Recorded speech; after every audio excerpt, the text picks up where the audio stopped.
Assalamualaikum warahmatullahi wabarakatuh. Izin memperkenalkan diri.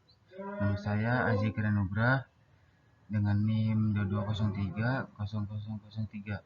Saya sini akan menyampaikan dan menjelaskan ujian akhir semester kimia organik. Perbedaan sikloalkana dan aromatik.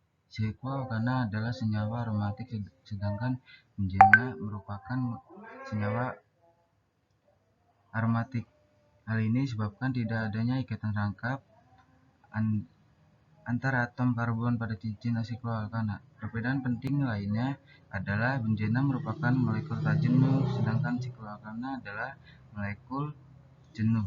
Hal ini karena benzena memiliki atom karbon pada cincin dengan hidrosasi sp2, sedangkan sikloalkana memiliki atom karbon pada cincin dengan hibridisasi sp3.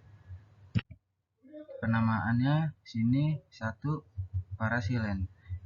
Parasilen yaitu gugus metil dalam pesilen menempati posisi substituen 1 dan 4. Dan yang kedua metasilen. Metasilen yaitu gugus metil dalam mesilen menempati posisi substituen 1 dan 3. Dan yang ketiga nitrobenzena yaitu NO2 atau disebut nitrogen. Substitusi elektrofilik dan nukleofilik. Reaksi substitusi elektrofilik adalah reaksi kimia di mana suatu elektrofil E+ menggantikan sebuah gugus fungsional dalam suatu senyawa. Dan sedangkan reaksi substitusi nukleofilik adalah reaksi kimia di mana suatu nukleofilik Nu menggantikan sebuah gugus fungsional dalam suatu senyawa. Halogenasi pada benzena. Sini ada gugus fungsinya, fase intermediate, dan di sini ada hasilnya.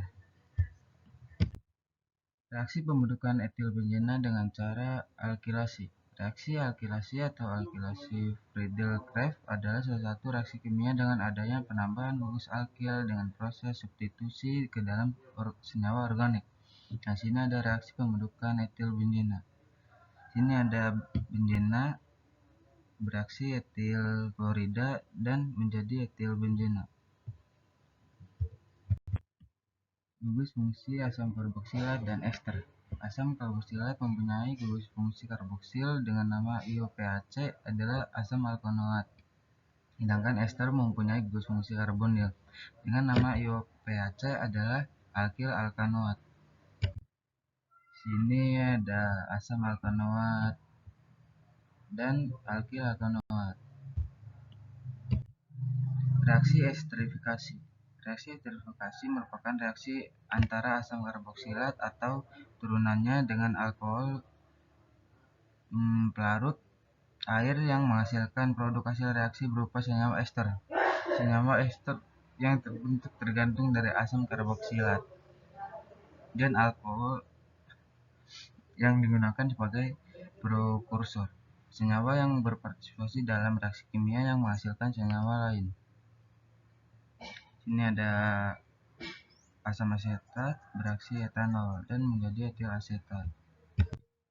Senyawa asam karboksilat dan ester dalam kehidupan sehari-hari. Penggunaan asam karboksilat dalam kehidupan sehari-hari. 1. Sabun adalah garam natrium atau kalium dari asam lemak tinggi seperti asam stearat. 2. Asam asetat digunakan dalam pembuatan cuka. Garam natrium dari asam organik dapat digunakan dalam bahan pengawet. Yang ketiga, asam organik digunakan dalam banyak obat seperti aspirin, penicillin. 4. Asam asetat sering digunakan sebagai koagulan dalam pembuatan karet. 5. Asam organik banyak digunakan dalam pembuatan zat warna dan parfum. Penggunaan ester dalam kehidupan sehari-hari. 1. Senyawa ester dengan rantai pendek banyak terdapat dalam buah-buahan yang menimbulkan aroma dari buah-buahan tersebut, sehingga disebut ester buah-buahan. 2. Senyawa ester yang berasal dari gliserol dengan asam karboksilat suhu rendah digunakan sebagai bahan baku pembuatan sabun dan mentega. 3. Ester dari alkohol suhu tinggi dan asam karboksilat suhu tinggi disebut dengan digunakan sebagai pemoles mobil dan lantai. Sekian dari saya, kurang lebih mohon maaf. Terima kasih. Wassalamualaikum warahmatullahi wabarakatuh.